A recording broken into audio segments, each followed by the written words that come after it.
Jai Jai Ram Shri Ram Jai Ram Jai Jai Ram Shri Ram Jai Ram Jai Jai Ram Shri Ram Jai Ram Jai Jai Ram Shri Ram Jai Ram Jai Jai Ram Shri Ram Jai Ram Jai Jai Ram Om Shri Ram Jai Ram Jai Jai Ram Shri Ram Jai Ram Jai Jai Ram Shri Ram Jai Ram Jai Jai Ram Om Shri Ram Jai Ram Jai Jai Ram Om Shri Ram Jai Ram Jai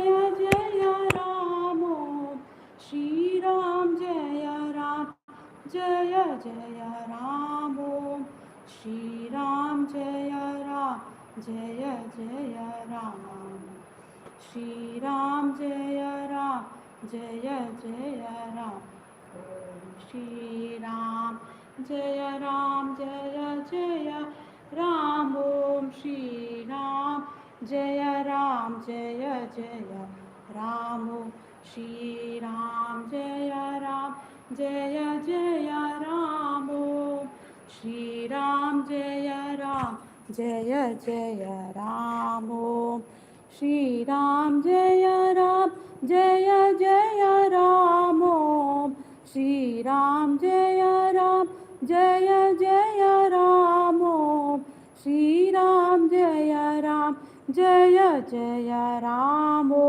Shri Ram Jai Ram Jai Jai Ram Shri Ram Jai Ram Jai Jai Ram Shri Ram Jai Ram Jai Jai Ram Shri Ram Jai Ram Jai Jai Ram Om Shri Ram Jai Ram Jai Jai Ram Om Shri Ram Jai Ram Jai Jai Ram Shri Ram Jai Ram Jai Jai Ram Shri Ram Jai Ram Jai Jai Ram Shri Ram Jai Ram Jai Jai Ram Shri Ram Jai Ram Jai Jai Ram Shri Ram Jai Ram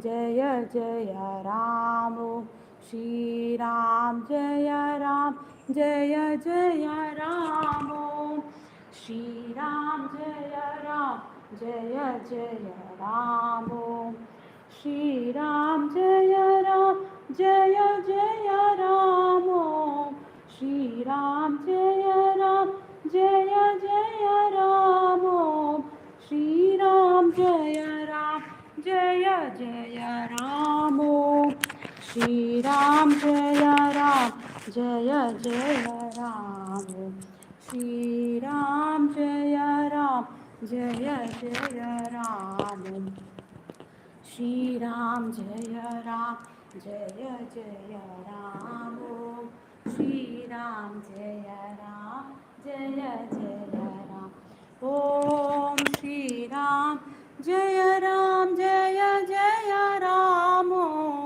Shri Ram Jai Ram Jai Jai Ram Shri Ram Jai Ram Jai Jai Ram Shri Ram Jai Ram Jai Jai Ram Shri Ram Jai Ram Jai Jai Ram Shri Ram Jai Ram Jai Jai Ram Shri Ram Jai Ram Jai Jai Ram Shri Ram Jai Ram Jai Jai Ram Shri Ram Jai Ram Jai Jai Ram Shri Ram Jai Ram Jai Jai Ram Shri Ram Jai Ram Jai Jai Ram Shri